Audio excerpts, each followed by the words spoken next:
Que la grâce de Jésus notre Seigneur, l'amour de Dieu le Père et la communion de l'Esprit Saint soient toujours avec vous. Bien-aimés dans le Christ, en ce 32e dimanche du temps ordinaire, la parole de Dieu nous présente c'est que la résurrection comme vie éternelle nous présente la résurrection une expression de foi, expression de fidélité. Les livres de Maccabée. Les 7 frères acceptent l'exécution. Ils sont torturés, ils sont exécutés et ils meurent. Ils meurent au nom de la foi. Dans les années 165 avant Jésus-Christ, le roi Antiochus Épiphane persécutait les Juifs et il voulait que tout le monde l'adore. Mais les 7 frères disent, nous ne pouvons pas transgresser la loi et t'obéir. Nous allons mourir. Nous acceptons de mourir puisque nous mourrons par fidélité aux lois de Dieu. Le roi du monde nous ressuscitera pour une vie éternelle. Donc ils croient que Dieu qui est vie, il leur donnera vie, une vie éternelle. La découverte de la foi en la résurrection n'a pas été possible qu'après une longue expérience de la fidélité de Dieu. La résurrection déclenche réellement cette fidélité à Dieu. Il s'agit de l'alliance, la détermination, l'acceptation, l'attachement, la mortification, l'abnégation de notre vie pour recevoir la vie la meilleure.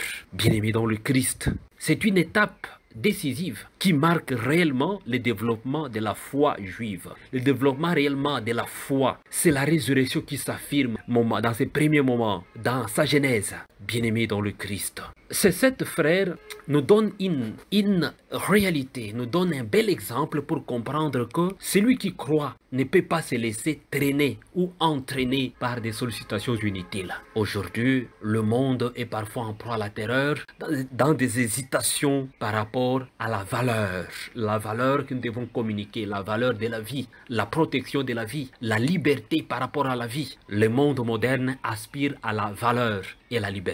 Mais cette aspiration est même à la source de la plupart des contestations ou critiques qui provoquent une situation de crise. Mais la fidélité au Dieu vivant. Le Dieu vivant, c'est le Dieu libérateur. Le Dieu vivant est amour, il est lumière, il est liberté. Bien-aimés dans le Christ. Il nous invite à devenir des personnes pleinement libres, pleinement libres. Et le 7 frères du livre de Maccabée nous donne cet excellent exemple de liberté, liberté intérieure, liberté d'esprit, liberté qui nous présente l'amour vrai, la fidélité. Bien-aimés dans le Christ, c'est dans le choix de la liberté que nous pouvons être fidèles, que c'est dans le choix de la liberté que nous croyons à ce Dieu, le Dieu vivant, créateur du ciel et de la terre. Notre Dieu, il est l'anti-narcisse, il est le Dieu d'amour.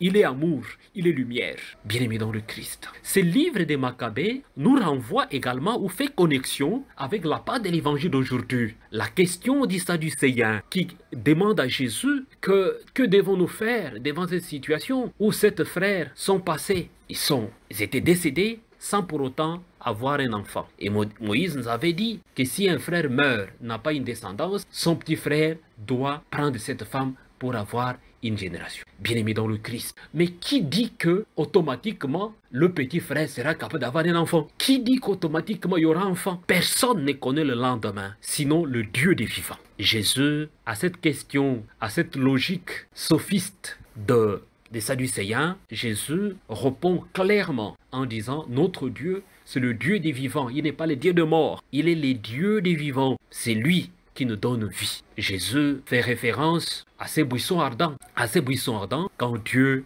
il lui donne la mission, et Moïse dit, mais quel est votre nom? Qu'est-ce que je vais dire au peuple d'Israël? Je suis le Dieu des vivants, le Dieu de Jacob, le Dieu d'Isaac.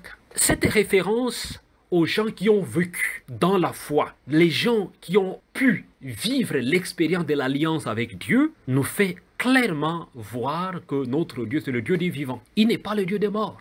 Bien-aimés dans le Christ. Il y a un psaume qui nous invite généralement à dire notre espérance, c'est de goûter à la félicité éternelle et d'être dans le palais des vivants, d'être dans le royaume des vivants. Le royaume des vivants, c'est là où habite Dieu.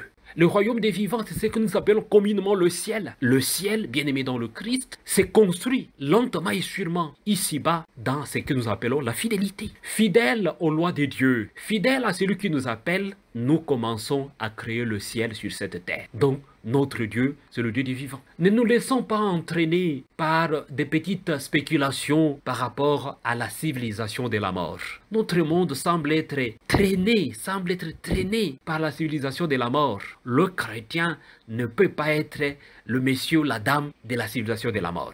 Nous sommes le peuple élu. Nous sommes le peuple choisi par notre baptême. Et le baptême nous donne la vie nouvelle. Nous sommes les vivants. Et nous appartenons à ce Dieu des vivants qui est notre Créateur. Notre joie, notre espérance, c'est de le voir tel qu'il est. Et le voir tel qu'il est parce qu'il est le Dieu des vivants. La relation d'Abraham, la relation d'Isaac, la relation de Jacob que Jésus cite en donnant la réponse aux Sadducéens, nous révèle cette relation divine. La relation divine, nous qui sommes les baptisés, Jésus le Christ nous a entraînés et il nous mène, il nous accompagne à appeler Dieu Abba notre Père. C'est que nous sommes et nous appartenons à cette alliance. Notre Dieu est le Dieu des vivants. Pour nous chrétiens, disciples de Jésus, le Christ en est la pierre angulaire. C'est lui le vivant. Il est la parole éternelle que le Père ne cesse de prononcer pour que les hommes aient la vie, qu'ils aient cette vie en abondance. Saint Jean écrit, en lui est la vie, et la vie est la lumière des âmes. Voilà, notre Dieu c'est le Dieu des vivants. Si nous chrétiens, nous l'acceptons comme Dieu des vivants, nous ne pouvons pas suivre des charlatans qui continuent à tromper les gens aujourd'hui, des charlatans qui continuent à rançonner le peuple de Dieu avec des discours de la civilisation de la mort. Voilà, tu n'émerges pas dans la vie parce qu'on t'a ligoté quelque part. Ta vie n'avance pas parce que telle personne a bouffé ta chance. Ainsi, des discours charlatans, des discours de la civilisation de la mort. Notre Dieu, c'est le Dieu des vivants. Il nous donne vie. Acceptons-les. Même s'il faut mourir pour sa cause, nous devons mourir. Parce que lui a le pouvoir de nous ressusciter. Lui a le pouvoir de nous redonner vie. Bien-aimés dans le Christ, Saint Paul l'explique et l'explicite clairement en disant « Nous aurons au dernier jour ces corps glorieux, car nous ressusciterons tous. » Nous ne pouvons pas nous poser la question qu'à chaque fois que chacun de nous va ressusciter, il aura quel âge? Ça, ce sont des questions terrestres. En réalité, la question des Sadducéens, ils sont en train de prolonger les situations terrestres comme dans l'au-delà. Non, nous serons comme des anges. Ça signifie que la relation profonde de l'alliance avec Dieu sera une relation réelle. Nous le verrons tel qu'il est. C'est cette joie qui nous habite. C'est cette joie en la résurrection qui nous donne force d'aimer et d'être aimé. Il est le Dieu des vivants. Nous devons communiquer la vie. Nous devons faire promotion de la vie. Nous ne devons pas nous résigner dans des situations inutiles, bloquer la vie, enchaîner la vie. Libérons la vie, communiquons la vie, soyons des artisans de cette vie nouvelle. Recevez la bénédiction du Seigneur au nom du Père et du Fils et du Saint-Esprit. Amen.